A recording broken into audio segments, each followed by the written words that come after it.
You guys, I'm so excited to share today a really just a treat for us. First of all, rocking my happy color. So just making my spirit so good today. But listen, Precious, welcome to Bar from the Best. I'm so excited to be here. Y'all know what time it is. Y'all know. We are going to share so many tidbits for you. And really, look, here's who we're talking to today. As much as I like my work to focus on helping the companies and the ecosystem create this environment, we're going to touch on that if we can. But we also want to talk to the individual, to the person who wants to own their time, their talents, and their voice better, who wants to move their ideas forward in organization, who also wants to move their career forward and see where that can go. Right. Yes. So we're pulling in the best today. Precious Williams, you are a pitch queen. Tell I'm us the about your work. killer pitch master. Pitch master. Tell us about it. So, being the killer pitch master, I help my clients slay all competition. And I work primarily with women who are speakers, who are entrepreneurs, who are ready to give birth to their next beautiful now. It could be a book, a brand, a business, a product, or service. And so many people are walking around not feeling confident or thinking that they need to look a certain way, not understanding that the very things you think are going to hold you back are going to be the very things that actually push you forward. You don't look cookie cutter. You don't look like how everybody says they expect you to look. So use your difference to your advantage. As a killer pitch master, I create the most killer elevator pitches, media pitches, investor pitches, speaker pitches, interview pitches, and sales pitches.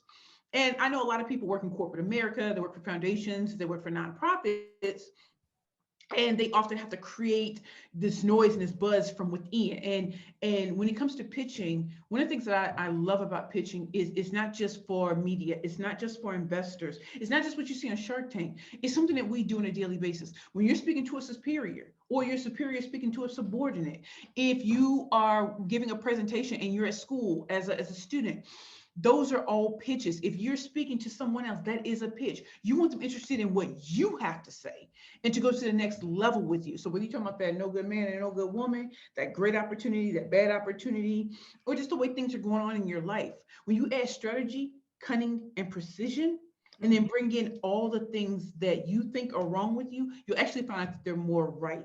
Last time I checked, I'm the curvy girl wonder, and the chubby girl wonder. I'm the female MacGyver of business. I am a full-figure diva and a plus-size fashionista. I know how to dress very well for my body type, and I have no desire to be 17 or 22 or 30. I'm 42. Yes, the doll is 42. Yes. And I'm embracing it. I'm embracing everything that society says I shouldn't embrace, because at some point, all of us are going to get older. So let's embrace every part of the journey. And as you're giving birth to your next beautiful now, there are some uncomfortable moments. There are some things that feel like icky. But when you are standing on the other side of giving birth to it, I promise you, none of that matters. Yes. Yes. And listen, I spent 19 years in house, Precious. So I pitched ideas and I was like, I'm the never ending idea person, right? Right.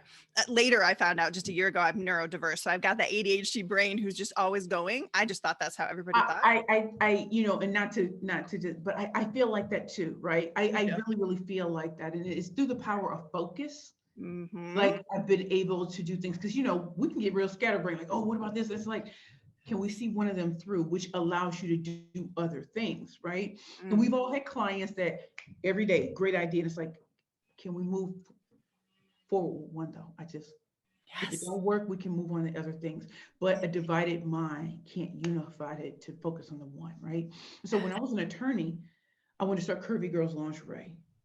And it didn't really get successful until I had to let the law go, because all of my energies was focused on that. And I think that's why we were so successful, is because there was so much opposition against me that I had to come out swinging. And it's like when my back is to the wall, that's when the best of me comes out, because I was made in the trenches.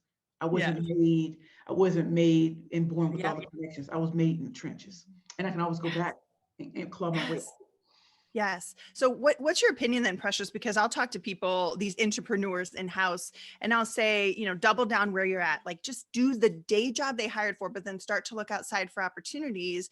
But I'll also say, like, maybe you do need a side hustle. Build a passion patchwork quilt like my grandma made me, Oh, right? I Like love don't that. think you need just one quilt. So talk to me about that like divided mind. Do you feel that's okay to have that sort of day job and the side hustle? You just have to be No, disciplined? see, I've never had a problem with that. Now, Okay. now just understand that I can't do that Okay. because No, you I don't have the bandwidth. Mhm. But for those of you who are working, don't don't besmirch your funding source. Please don't. Mhm. Because it's going to give you the money to be able to move forward. And the reason why it's called a side hustle is because it's a side hustle. It's side, right? So when you have time, you can dedicate to it. You know what I mean? And so I have no problem with people having jobs, positions. That's great. You have money coming in. Because the truth of the matter is, there was a long time when I didn't have money coming in. Can we keep it a buck? Yes. Yes. Like ramen noodles, it got Mhm. so bad I didn't even know how I could afford ramen noodles. You know how cheap ramen noodles can be out of the grocery store, right? So I tell people if you have a funding source, if your job is your funding source, do the job that they asked you to do, but just understand that when it's time to focus on your side hustle and your off of work, give it your all. I'm not saying that I want you to be exhausted, but if you're going to be exhausted doing something, let it be that side hustle, right? Because you're Yes. going to do your job. You've been doing your job and keep going. And just understand that all of us are built differently. There are going to be some of you who have these great ideas, who know that in order to pursue it, you may just have to leave and let the chips fall where they may. There are people like that. That's me. And then there are other people who, thank God you have a job. Thank God you can provide for your family and you can build this on the side. And as you start to stack your paper, you can probably bring in someone else to help you.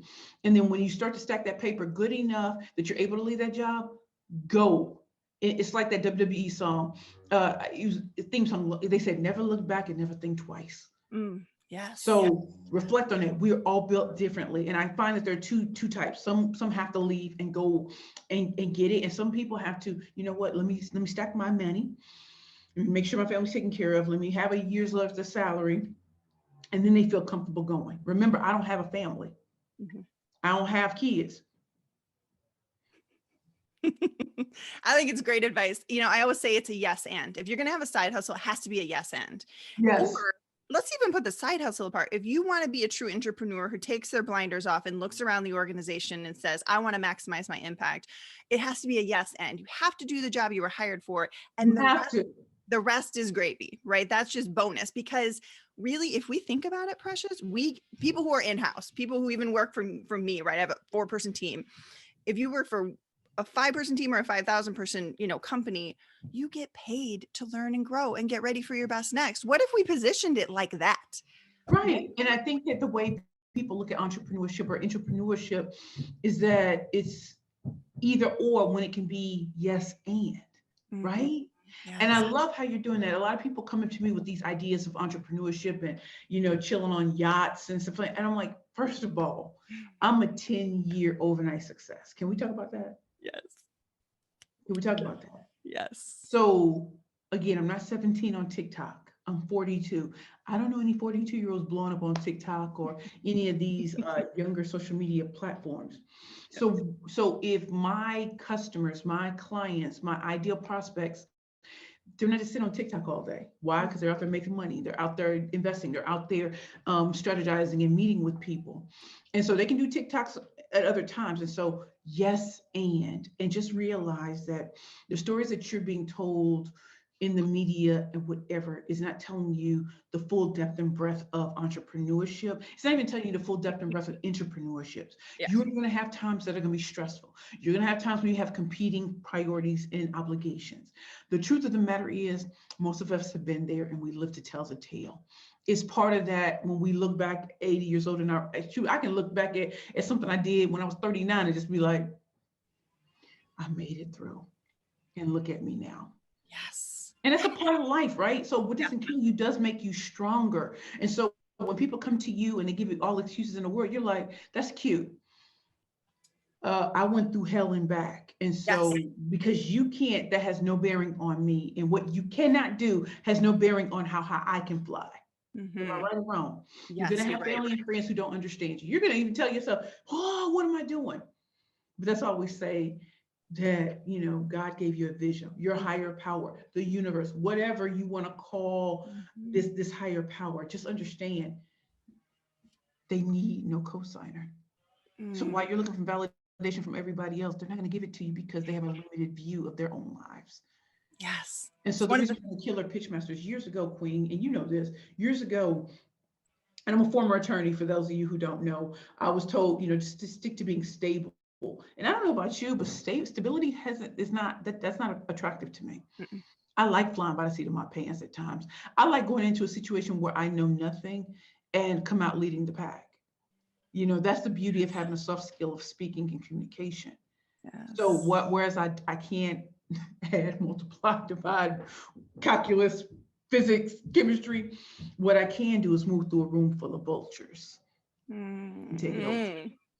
Ooh, I love it. You give me chills when you talk, Precious. I think it's Oh, so that's a good. Jay-Z. The industry's shady. It needs to be taken over. And like you said, I love we're talking about entrepreneurs because they don't get a lot of shine.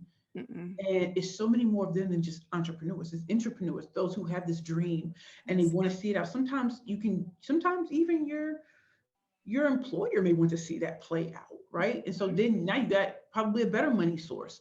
But at the end of the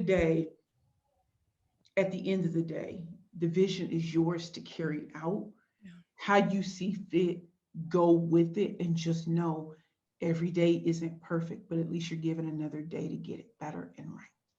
Yes, because look, we have to have realistic expectations, right? The Right, grass is not right. greener on the other side. It's a different color, and there's always dog poop in the yard. So you could go to another company, have the same problems because It could be fake grass. So humans are involved, right? So there's always going to be dog poop in the yard, but we have to help pick it up. I think that's that like ownership attitude that you and I are talking about, to say like, you don't just go there and get paid and wait for somebody to hand you your golden career or the golden project on a plate. You take that ownership and say, I'm here, I'm going to maximize my time. That's what I'm hearing from you. well, you're definitely hearing that from me. And again, I understand that there are different types of people, but Mm, you know this about power. Power doesn't concede. You got to take it. mm, And so if you don't have the power over your own life, you will always feel pulled in so many different directions. And when you're pulled in all these different directions, until you right the ship, you're either building your dreams or you're building someone else's. ooh, Think about that. yep. You're either building your dreams or someone else's. And I Mm, built other people's dreams. It's time to build mine. And yes. also by build, it's like what the great Ty Goodwin always says, until a woman steps into her purpose, another woman can't step into hers. So Mhm. as I'm a trailblazer, as you're a trailblazer and a visionary, when we do it and get cut up, beat up, smacked up, and all kinds of things, but we still make it, the woman who comes behind us won't have to go through so much because she saw what we went through. Yes, true. We You do know, it for, and listen, I mean, you and I think probably both grew up in the church. You can hear that in, in our voices, but I always hear my dad in my head saying, if you don't do it, who will? And I did get a little maybe codependent and have a savior complex for a while. Like I had to save everybody. That's not what we're talking about. What I want you to hear there is like, if you don't own your career, who will? Not your boss, not the company. They don't have time for that. They're they running a don't whole think company. like this. They're thinking, Do you have time to be running everybody else's life? exactly, Like exactly. small minds will discuss other people and gossip. I ain't got Mhm. time for that. I promise you. My job is not to sit and read Inquirer magazine and everything about every celebrity. That's cute. I can spend about 10, 20 minutes on that. But I tell you, my days are full Mm, creating my empire and helping other women build theirs. And yes. so the laughing and the kiki and the gossiping, let me tell you like this. They're gonna talk about you anyway. Give them a show. Yep. You supposed to have haters. If you ain't got no haters, baby, that already tells me all I need to know about you. You ain't got nothing to hate on. That's a problem. Cat Yes. Williams always says, if you ain't got no haters, you need 17 by the end of summer. Haters only hate on people doing something. Think about that. Yep. If you just chilling, ain't nobody hating, I Mm, can't rock with you. You need coasting. haters. Coasting. So let's go there because listen, Precious, I had a lot of people submit questions for us. So that Right. one Drop of them them like was it's hot. about, yes. So one of them was about this, right? Jill Bakke submitted a question about how do we pitch our ideas without threatening other people? Because you were just, right, like we're going to have haters, but we have to balance it. So I always get one of my famous, not famous, but one of my favorite keynotes that people really love is how to move ideas forward without breaking too much china. because you're going to break China. So how do we pitch these ideas knowing that maybe our peers aren't going to like it, or maybe a leader is going to be threatened by what we're saying? And see, this is where you're going to see that I'm very, very different. See, so I'm used by my very presence, I threaten. I'm just gonna keep it a buck. I'm a Black woman. Yep. I'm a four-figure diva and a plus-size fashionista. I dress how I want to dress. If I want to wear hot pink and if I want to be purples and blues, I promise you, like, and if you were here with me, wherever I go, I stand out. That's a threat to a lot of people because I remember I was a part of a very she women's organization, and behind my back they called me the big personality, the big personality, and that was a dish that was nice nasty. So here's the thing. When I was, an attorney, I knew that my hot pink and hot purple suits were going to turn people off. And own your swagger. Yes. Am I different? And yes, part of me would love to be liked by all, but the thing is, I'm here to be respected. So if your game is to be liked by everybody, I promise you, that you're not doing enough. I promise you. If you're liked by everyone, you're not doing enough. If Beyonce can be hated and loved, that tells you something. Like, we have talents, skill sets, and abilities. That's going to threaten people. Now, the way I, like, when I started pitching for the first time, remember I was 327 pounds, and I was talking about, curvy girls lingerie, and there was these big tech companies, people from Ivy League university, colleges and universities, and everything. And here I am coming in 327 pounds, getting on stage, and they think I'm gonna talk about food and baked goods and stuff like that. And I'm talking about a red hot love affair with a very famous Hollywood actor. They secretly laughed because they thought I was gonna talk about something with food. And I'm talking about, no, I got to look good for my man. What we talking about? That's a threat because as a bigger woman, I should be in the background. As a Black woman, I need to know my place. Yeah, I've heard that. You need to know your place. So my thing is, I'm going to enter boldly. Yep. And if it didn't work out, but my clients are still LinkedIn, Google, Microsoft, all the places I'm not supposed to be. Remember, I don't have a tech background. Yeah. I have an English degree from Spelman College and I have a law degree from Rutgers. I don't have an Ivy League degree. Right. Yet I spoke at Harvard 2 days ago. I know, I was celebrating you. I think it's so amazing, right? So, yes. So what I think, and I thank you so much for that. So what I think is what Anna is saying, what you're saying and what I'm saying is just realize that there's a continuum you could be on. I'm going to enter boldly regardless, whether people like me or not. The thing is, you're going to remember me. And I'd rather you remember me and hold me to a different level than for me to fade into the background. Yes. And so that's why I say I'm going to be different and I'm not always going to make sense to people. And you know what? I'm okay with that because I've been doing this since I was 5 years old. And that's why, I can't sit and worry about whether she likes me or hates me or whether I intimidate. I should. Because every day, most women are intimidated by men or intimidated by our society, intimidated by magazines, intimidated by media images. Okay, so when you defiantly go out there, and people always talk about Lizzo, I ain't worried about none of that. There are going to be people say you promote obesity. Like, can I just be me? Can I just be me? You're putting all this other stuff on me. I'm representing a woman who's proud to be 42 years old, whether I have six-pack abs or not. I don't have a Brazilian butt lift.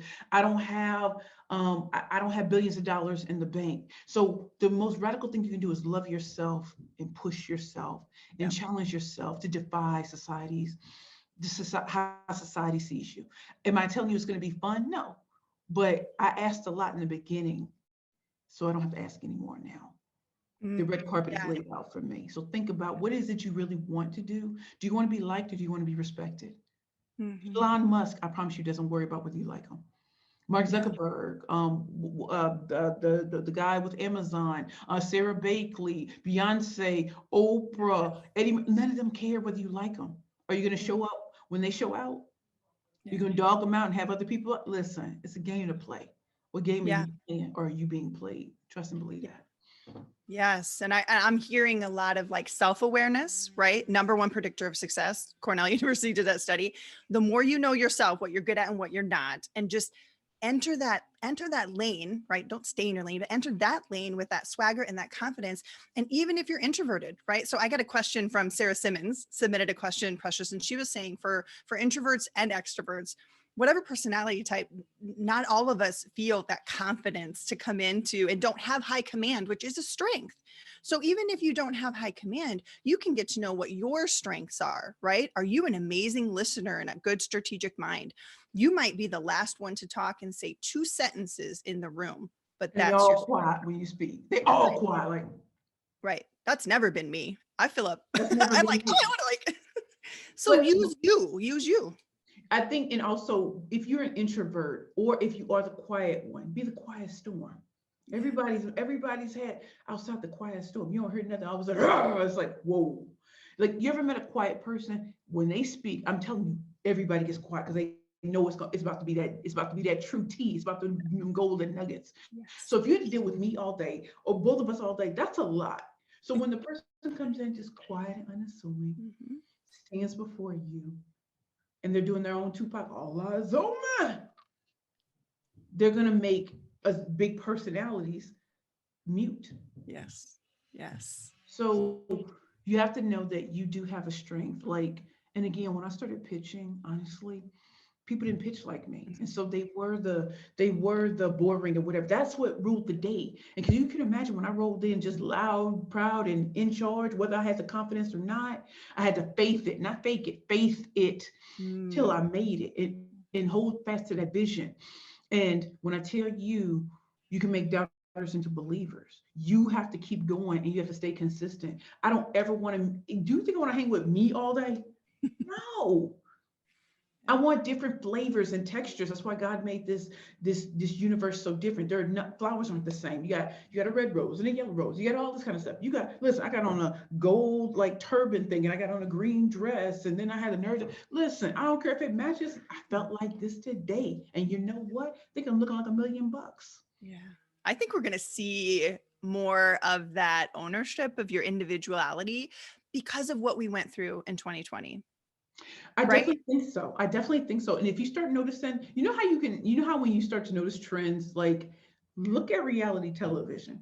Remember when it started off, it was all about, wealthy individuals and giving you a glimpse into their lives. And now you start seeing Duck Dynasty, you started seeing the deadliest catch.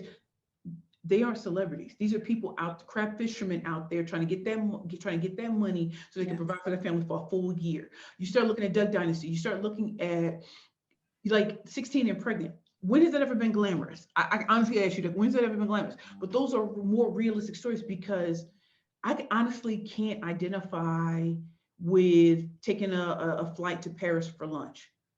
Is that in my future? Hell yeah. But in the interim, I love showing the true look of entrepreneurship. Can I, like think about this. So I'm a 3-time #1 best-selling author. My book came out April 13, 2021. Do you know I had surgery on April 15th?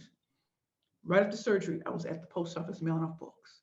The next day I was off mailing books. One of my clients, she said, hey, come up to Vermont. I'm gonna take care of you and let nature take care of you, whatever. I went there and I felt so guilty, like I need to be mailing out books. And so people were all in my inbox, oh, I want my book. And on one hand, that was great. On the other hand, when I told them, listen, I just had surgery, do you know they all backed up like, Yeah. Yeah. because your first reaction is, there's only one of me. Yes, Amazon can take care of their own orders. Barnes and Nobles, Books a Million, Target, Walmart. They all took care of their order, but the ones that ordered from the website for me to do a hand signed copy, I can't put a hand signed copy up on somebody else. Mm-hmm. And yes, somebody else could mail them, but I still had to sign over 3,500 books on my own.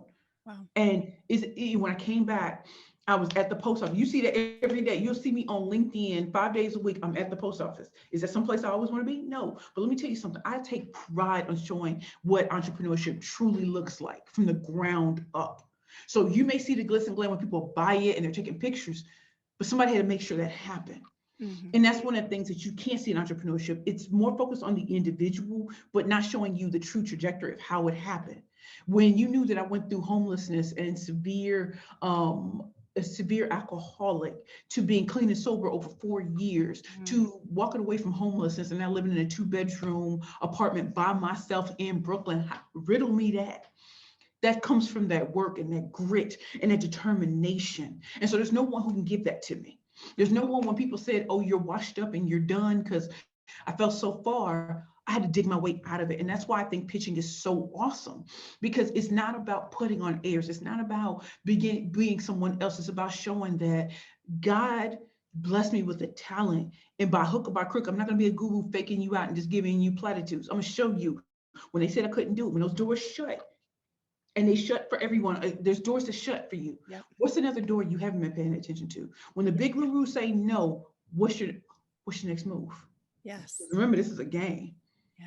You gonna play the game to win, or you gonna play like, dang, I'm down again, baby. I've been down so far. I hit rock bottom like 3 or 4 times, and I always bounce higher. And that's something that sustains me. And so, in an economic downturn, a pandemic, and social unrest, one of the things we're talking about, this is needed. And entrepreneurs are needed.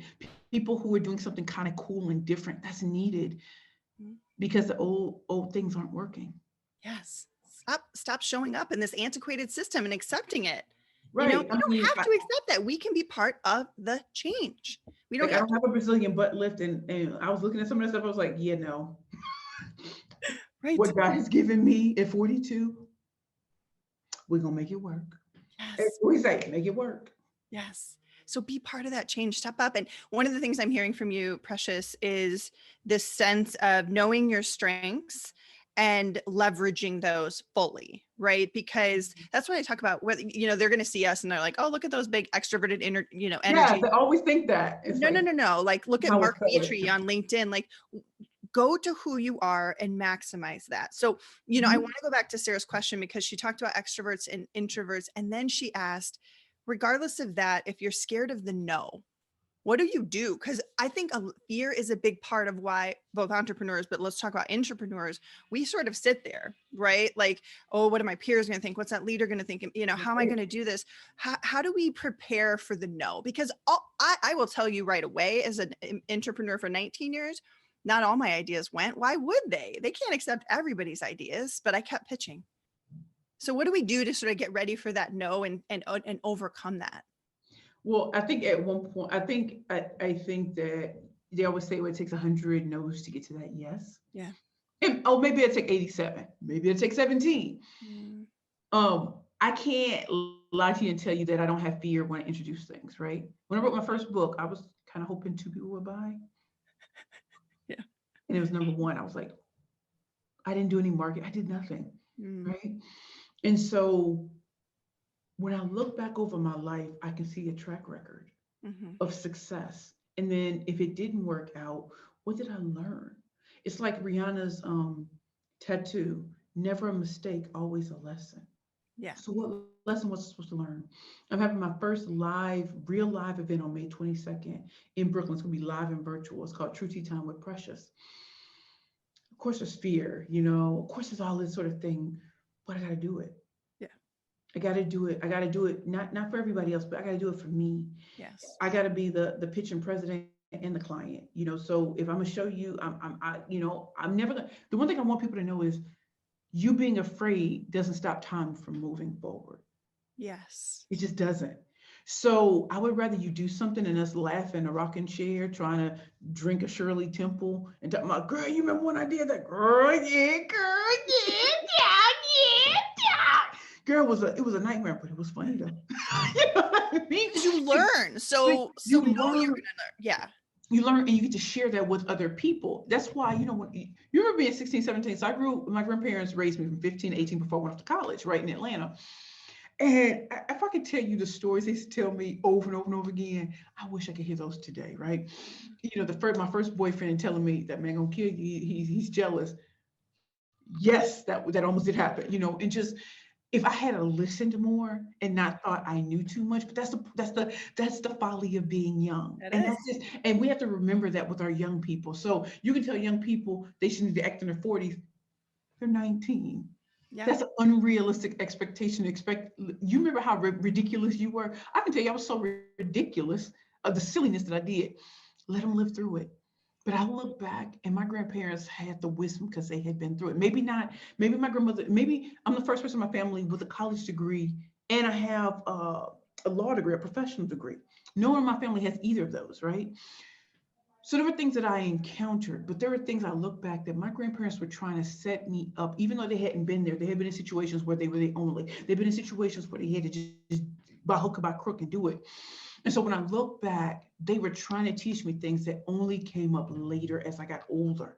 And so even as I'm talking to young people, I remember to have this, or people my age who've never tried something before and they're trying, but they're scared, is give them grace. In fact, I have a client who just did her own TED Talk. TEDx I think it was Beaverton. Anyway, so she did her TED Talk, was talking all about how she felt, da da da. And I'm watching her, and I said, to me, I was very proud that you looked confident and that you didn't read from anything. You did it. There was no props, no nothing.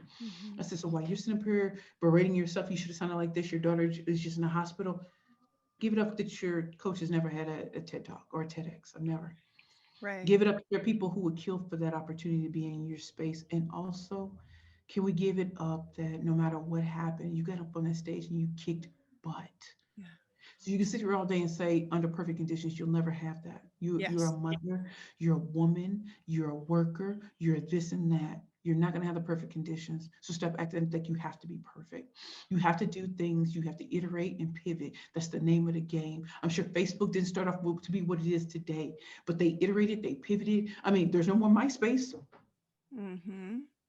Mm-hmm. Yahoo, all like, Right. listen, these things happen. You can sit and say, oh, they should have seen this and that. You don't have to, you don't see half the things coming our way now. So understand that life is a gamble and business is a gamble. You're gonna make mistakes and you're gonna have some extreme successes just based off of gut and intuition. Sometimes it's by data and analytics. At the end of the day, it's a crapshoot. You gotta be in the game. And so I never listen to people who aren't in the game. If all you do is on the sideline say, oh, I would have did this and that, why don't you go do that? Yeah. You know how it works. Yeah. And So whether most of you're those introvert or people, extrovert, you can do it. yes, and most of those people internally, Precious, are on the sidelines. They are just passively coasting, waiting. And I'm hearing takeaways for you. Celebrate those wins, right? Know what those wins are. And when you go in to share an idea, whether it's just one-on-one or an official pitch, you're going to hear no some of the time. Just be prepared. Know it's a numbers game and that you're going to keep learning. And I look at it like this, just as I do when I was an entrepreneur pitching ideas and now 5 years out with working with clients. All my ideas are gifts. They are seeds to be planted. It is not my job to water and sow them, right? So I That's can do my God's very job. The best. how is how. You just need to take action on it, Yes, right? the action. And so me being a killer pitch master, you doing what you're doing. The honest to God truth is everything has a perfect time.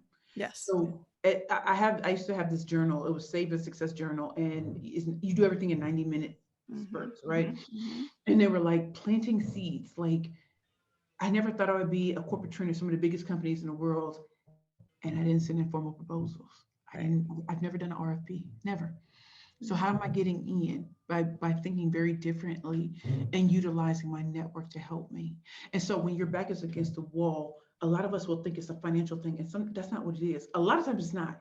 It might be, who do you need to talk to who can make that happen, Yeah. with or without money, or Yeah. put up their own to because they see something in what you're doing. And so this is where I say creativity. Ideas that I had 10 years ago are only birthed now. The Yes. beauty of time. Mm-hmm. And so the great TikTokers you see, Snapchats and all of them, their greatest ideas are still coming. Yes. Yes, Yes. they be making a lot of money, but we all know that nothing lasts forever. So what happens when they transition from being the 17-year-old little babes into being 25-year-olds? Your market has changed. Think Yes. about that. So we all face these things, whether you want to admit it or not. Just because someone has a winning season, you weren't there and they're losing, and Yeah. you won't be there in the next losing. Perfect. Yeah. Perfect. These are Perfect. great questions. They are great questions. We have a few more, but listen, I think back, Precious, when I gave my TEDx talk in 2019, I was Big talking bro. I was talking to the entrepreneurs, right? I wanted to Mhm. tell them that you can leverage where you're at right now, double down and get to your best next. You don't even know what your best next is most of the time, right? But No. listen, I gave 3 tips. I said, you got to get better at 3 skills: curiosity, storytelling, and pitching. So that's why we're here, because I feel like what you can teach us is so important. We can get curious. We can ask questions of people. We can get better at telling stories day to day about our own successes and other people's successes. but you have to be able to figure out how to pitch an idea. And to me, as an entrepreneur, that means you got to know your audience, right? You got to know the company. Ask people, how did you get that idea forward, right? Could I see your deck? Did you have a one pager? What did it look like? What feedback did you get? Learn from the experiences of other people, right? So And when you, I totally believe in that. I totally believe in that. You know, when it comes to pitching, you know, so many people are looking at like the bigger picture, and I need people to be foundational first, right? okay, So even if you make it big, there comes that moment where you realize, dang, I ain't got the proper foundation for this to sustain this, right? And so what you're saying, like, you know, who are you? Like, for real, who are you? You know, it's great to know your name and the name of your company, but I always tell people, wait until the end for that. What you really want people to know is that if they have a challenge or a problem, you need to educate them before you offer the solution. And that sounds so basic, but I promise you, most people offer a solution before they have educated their audience enough to know that they have a problem. So just like you were saying about pitching, right? If most people think pitching is just for like Shark Tanks and investors and for media, then a lot of conversations about pitching are going to go over your head because you don't think you need it. But when you break it down into something as easy as when you're in a job interview, what are you going to say? You know, when you're putting out social media posts, that's a pitch. yeah, Did you know that people look at other people's social media posts, and even if they don't say anything for a full year, they're watching? mm-hmm. So who are you? What do you do in such a way that is different from what everybody else does? Do you have a track record of results? If you don't have a track record of results, is what you're doing really different? And what can you posit in front of me to make me think I should go with you? Yes, there are new ideas all the time, but like, you need to educate people on why you're needed. Yeah. But if all you throw out, like, that's when I learned that when I thought everybody would love pitching, but a lot of people said, I can't think about pitching if I don't know how to speak well publicly. I don't have the confidence. So it doesn't matter what pitch I create, they can't do it. So then I started creating my speaker services. And then I started creating group training programs and then digital products. So you see, all this didn't happen at once.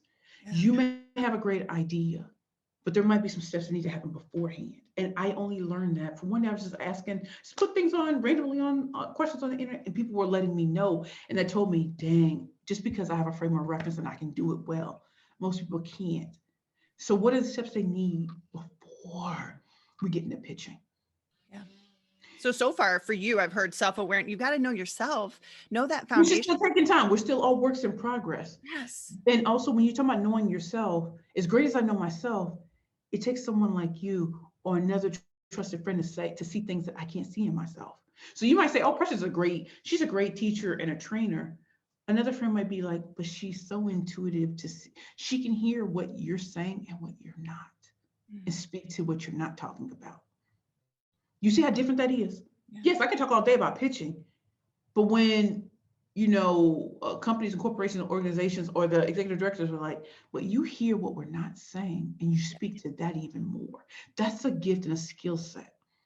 So everybody can tell you, oh, I'm popping, I'm doing this. I'm going to hear with a different ear. Ain't nothing popping in my life. I'm just flexing for the gram. I'm just doing this. And I'm like, okay, so you can take that BS somewhere else. I don't care if you have a picture with Tony Robbins. I don't care if you have a picture with Les Brown. A picture with them to the right people, they're going to know that you're a fraud. Because you can't impute their results to you. Yeah. So even when you don't have that self-awareness, Precious, your tip is, I always say, like, build a personal board of directors or your cheerleading squad or something. The people who know you well and have seen you, go internally, go to the people and say, what do you see me when you see me at my best? What am I doing? What are some of those superpowers that I have? Because we are too hard on ourselves. And then we need to build on that. Right? Leverage our strength. Reasons why somebody should hire you, book you, refer you, and things like that. But that does not happen from you alone. You start asking your personal board of directors, and I don't mean your family, because your family not gonna say, "Oh, you're good," but they'll never buy from you because they're not your clients. The mom, so like mom, mama probably could a couple of ducats. But when I'm telling you, my clients aren't my family members, and the reason why they're not my family members is because my family members are not working at these big companies and Yeah. corporations. Yeah. Yeah. So to them, it just looks like all I do is just go from place to place and speak. Okay. And So also ask just people who realize, know the industry, know what you're doing, right? right. And so ask them, like before I called you, I was on the phone with the program director at Bottomless Closet, which helps women who are transitioning into, better jobs and giving them the right clothes and stuff like that. And we were just talking, and I remember when I met her at the Tory Burch Embrace Ambition conference, the first one I had a free ticket, right? Mhm. And I was next to her, and we were just talking. That was years ago. Yep. When she booked me for my first speaking engagement out of the Bowery Mission Women's Center, she didn't realize I was a client of Bottomless Closet because I didn't tell her. But she got to see who I wanted her to see, the Killer Pitchmaster. Yeah. Had I told her that I was, formerly homeless and all that kind of stuff, the conversation would have been different. So when you are speaking, here's another great example of pitching. You have to show people who you are now, not who you used to be. You don't have to focus on all your mistakes and all that kind of stuff. Like when I told her I was a Killer Pitchmaster, she didn't realize I was just graduating from the Bowery Mission.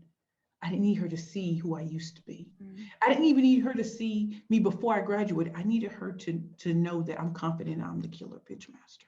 Yeah. And from that one speaking engagement, then I spoke at Viacom. Do you see how, and at Viacom is when I Yes. admitted to her and the executives, when Yeah. you hired me, I was homeless.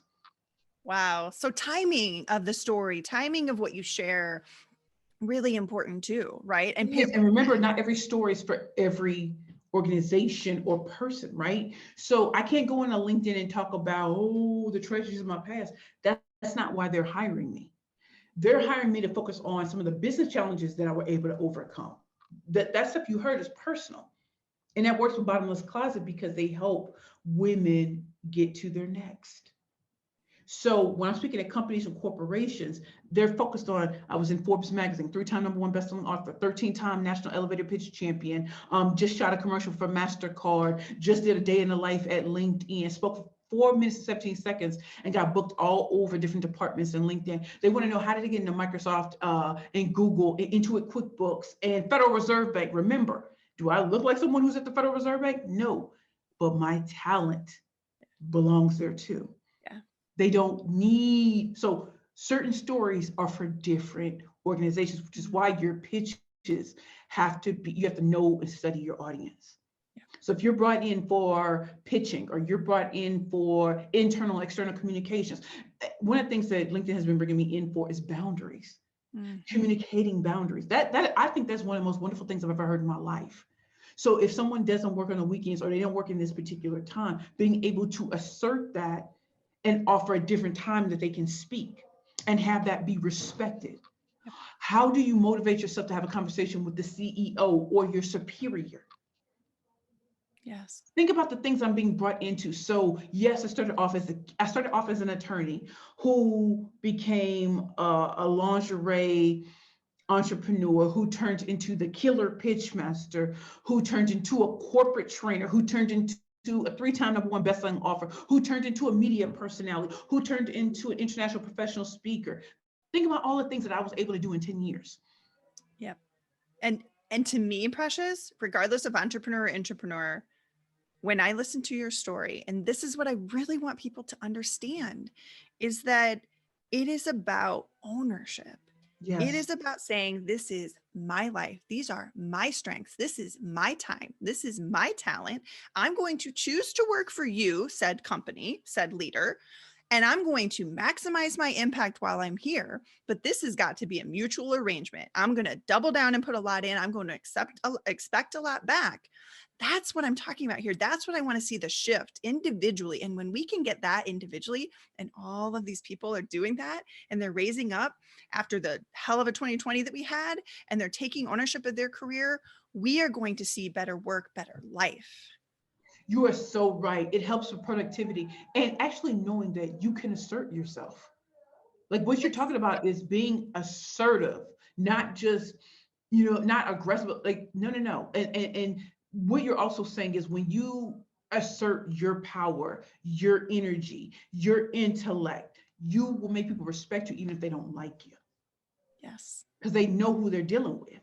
So, Precious, one of the questions, Kristen Strong, she's the head of talent for Harley Davidson here in Milwaukee. She submitted a question and so did a few others around the same topic of how do we keep it simple when we're positioning an idea to a person or a group of people, knowing that there's different styles in that room. Some people like it be brief, be gone. Some people want all the details. How do we do that with such a diverse audience?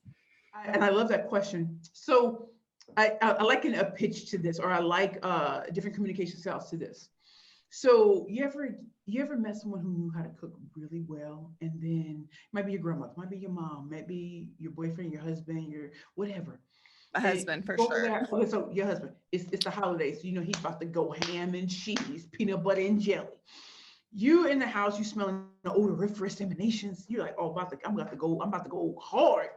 You go downstairs, okay, everybody's there, you know, y'all picking out the food, putting it on your plate. You're like, oh, it's about to be a problem. It's about to be a problem. They say grace. Think about that plate.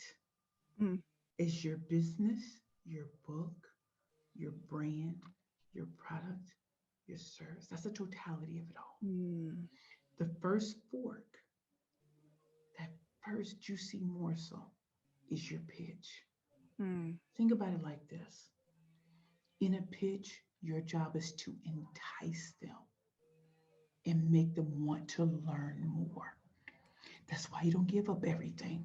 You Yes. give them you give them your top two, three things you want them to kind of hear so that you get to that next meeting, that Mhm. next phone call, that deal, whatever. And so the reason why we try to cram everything into that 30 seconds, 60 seconds, 90 seconds is we don't know that. Everybody doesn't need to know everything. And by the way, as any good coach consultant will tell you, there are levels to this. So if all they need is an overview, a quick overview, you give them that.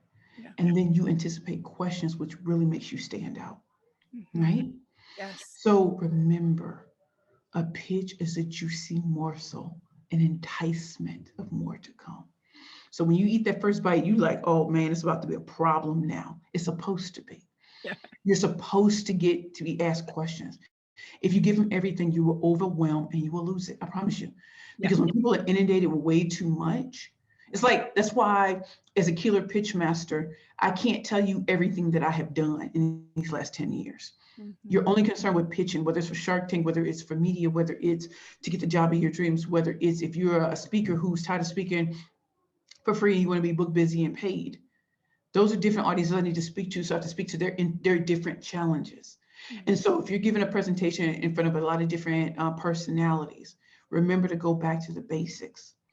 Your pitch is a juicy morsel of Mhm. more to come. And when you Yes. put it in that way, that's how you keep it really, really simple. Yeah. Because the questions will make you truly stand out because you already know the answers. You're so prepared. Be prepared for the big picture. Share the highlights. Give them that juicy morsel. Make them want more on their plate, right? Yes. And entrepreneurs, this is where you are of an advantage. And Precious and I will tell you this as entrepreneurs. We might have just that one shot to pitch. You're internal. You have more than one shot. Practice, practice, practice, practice. Keep going. It's a numbers game. Plant those seeds. Keep going. You might not Right. win that yes on that one. You might have to go back again. It's okay. I've gone back with like humility and said like, I know I didn't nail that. I didn't think everything through. Thank you for your feedback. Let me try again. That can happen too, Mhm, right?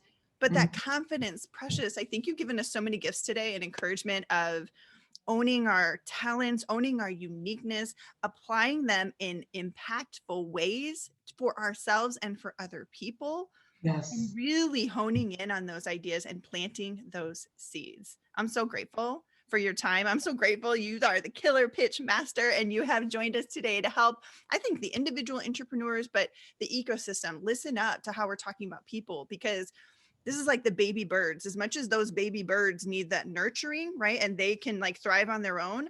The company is the nest. The company is the mama bird. The company is the papa bird. That's how much ownership you have to be able to support these people stepping into their power. So it's not just up to the individual, the company has to provide the nest and the nurturing in order for that to occur. So true. And I'm so glad to have been on this wonderful show. And I'm just delighted. And I'm glad I'm the Killer Pitchmaster, Precious Williams. You know it. So many tips to borrow from the best here. We are sending everybody peace and progress. Thank you, Precious. Thank you.